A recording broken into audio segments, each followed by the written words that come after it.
오늘 하루만 코스피가 2.56% 내리고 코스닥은 2.84%가 내리는데 하락폭이 컸습니다.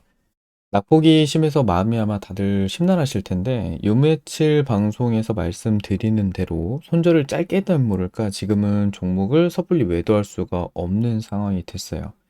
우선은 관망하고 비중 축소를 좀 하더라도 기술적 반등이라도 좀 나올 때 그때 줄여야 되는 상황입니다.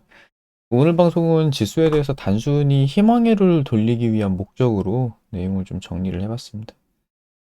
자, 우선 환율에 대해서 우려를 하실 테니 환율 얘기를 좀 잠깐 해보면 외환 위기 이후, 그러니까 2008년이죠. 그때 환율이 치솟으면서 1,500원을 찍었었던 당시 한국이 외환 보유고를 늘리면서 1,200원이라는 돌파 라인을 굉장히 껄끄러워합니다. 실제 1,250원을 넘은 적이 단 한 번밖에 없어요. 지난 10월 1일, 요때 조금 올라갔을 때 요때인데요. 그때 당시에도 환율이 좀 급등하면서 1,200원, 고가로 1,200원을 딱 찍었던 바로 그날 정부 당국에서 환율이 우려된다는 메시지가 나왔고, 즉각 경제부총리를 통해서 관련 기사들이 나왔습니다. 원달러 환율이 빠른 속도로 상승을 하고 있는데 좀 우려스럽게 보고 있다. 필요시 안정화 조치를 취하겠다라는 메시지가 바로 나왔었죠. 환율은 올랐다가 아니라 오를 것 같다일 때 주가가 밀리는 현상이 나타나죠. 지금 환율이 1198원입니다. 바로 환율 안정책이 마련되어 있다. 시장은 동요하지 말라라는 발표가 나올 타이밍입니다. 그럼에도 불구하고 1200원을 만약에 돌파를 하게 된다라고 한다면 단기적으로는 1250원까지는 올라갈 수 있으나 환율 안정책이 나오면서 빠르게 환율이 안정이 될 수 있겠죠.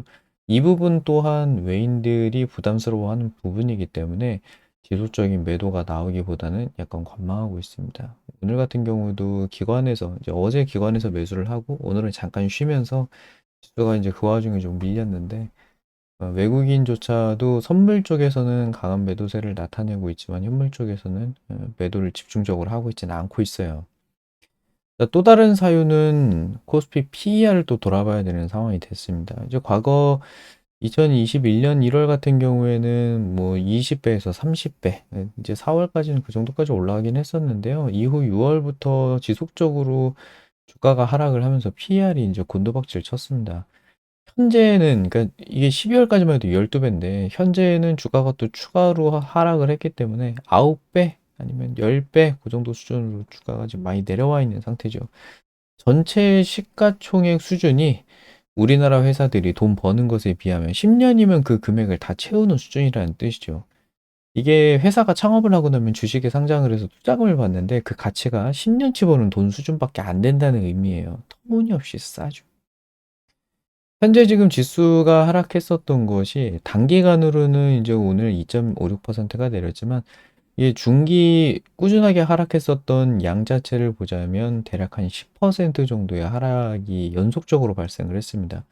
이번에 하락한 정도가 이 정도인데 과거에 그럼 이 정도의 하락한 수준이 어느 정도랑 비슷한 수준이냐를 한번 추적해 보겠습니다.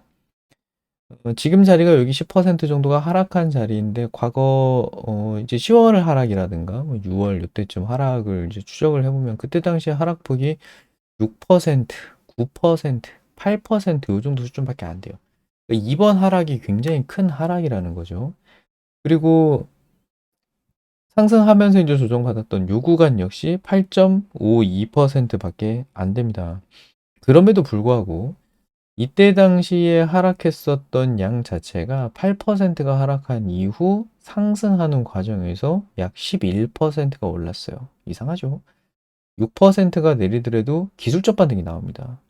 8%가 내리더라도 기술적 반등이 나와요. 지금 이게 아무것도 없이 밀렸다는 거죠. 이 부분이 좀 중요합니다. 비슷한 구간을 또 찾아볼까요?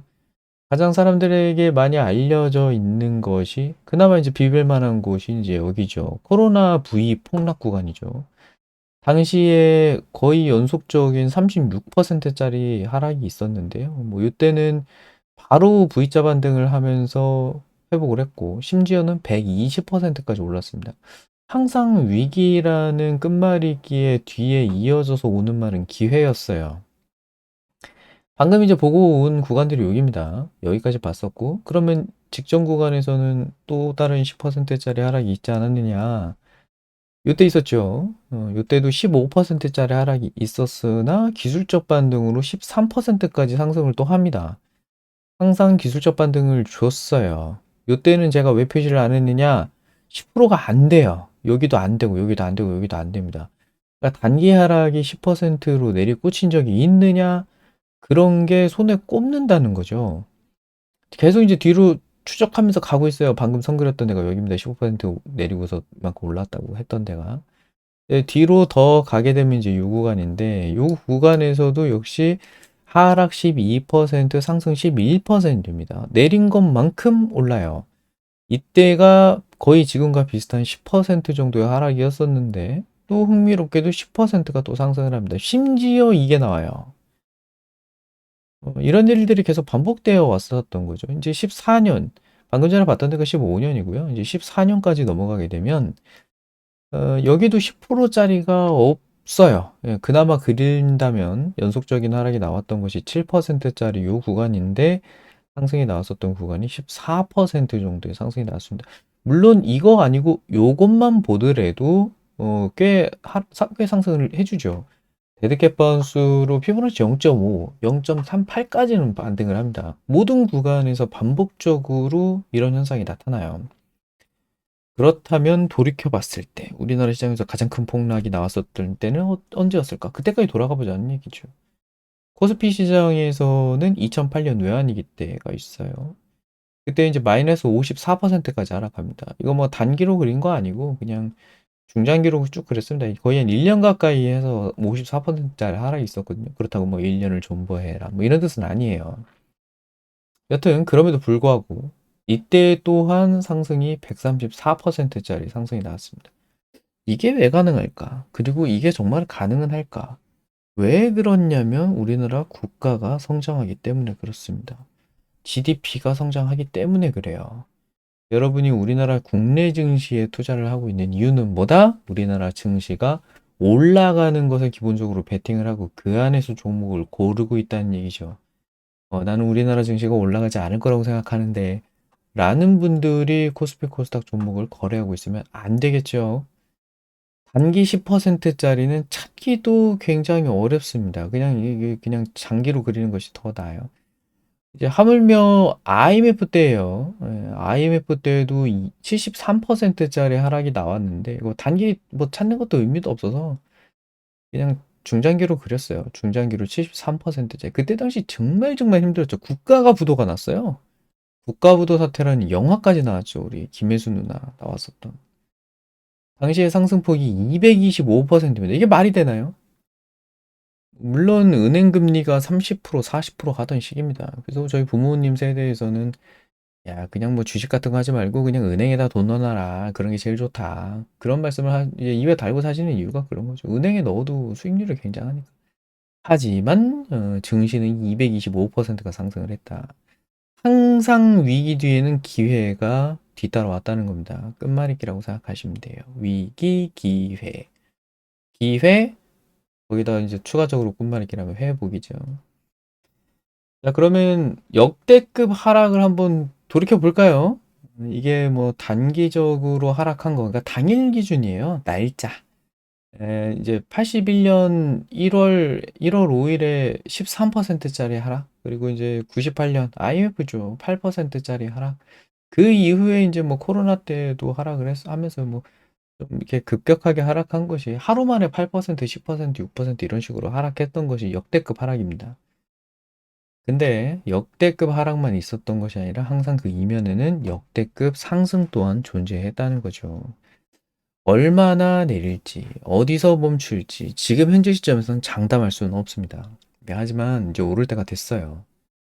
이런 상황에서 진짜 심란하니까 에라 모르겠다 그래 싹 다 팔아버리겠다 이렇게 생각이 드실 수도 있지만 타이밍이 좋지 않다는 거죠. 여기서 추가 하락하더라도 결국에는 그 내린 만큼 다시 또 반등을 할 거고 여기서 상승을 한다면 지금 내린 만큼을 일부든 아니면 원래 내렸었던 자리만큼의 상승도 가능하기 때문에 지금은 섣불리 팔지 말자. 차라리 다시 올라오면 그때 판단하자. 근데 또 올라가게 되면 와, 또 시장 올라가나 보다 신난다. 그러고서 또 존버 하다가 이제 다시 밀리는 거니까 그때가 판단해야 되는 시기예요. 지금은 하락하고 있는 상황이다. 손절을 잡을 거면 차라리 짧게 잡았어야 되는 것이 맞다. 근데 손절을 만약에 못 잡았다. 그러면 지금은 일단 관망하는 것이 좀 더 현명하다는 거죠. 시간이 늦었지만 그럼에도 불구하고 지금 시간까지 마음 졸이면서 고민하실 분들을 위해서 저도 좀 이런저런 정리를 하면서 같이 좀 영상을 올려드립니다. 혹시라도 뭐 도움이 되셨다면 객관적으로 좀 해주셨으면 좋겠어요. 도움이 되셨다면 좋아요 눌러주시고 불편하셨다면 싫어요를 꼭 눌러주세요. 힘내시고 이제 혹시 잠이 안 오신다면 소주 마시고 또 내일 갑자기 또 장 오르면 어떡하려고. 물론 뭐 지금도 미국 장은 좀 내리고 있지만 유럽은 올랐거든요. 소주 마시고 해롱해롱해서 이제 다음날 장 어질어질하게 이겨보지 마시고 맨정신으로 보셔야 되니까 그냥 간단하게 맥주 한 캔 그 정도 따서 드시고 얼른 주무십시오. 잠이 보약입니다.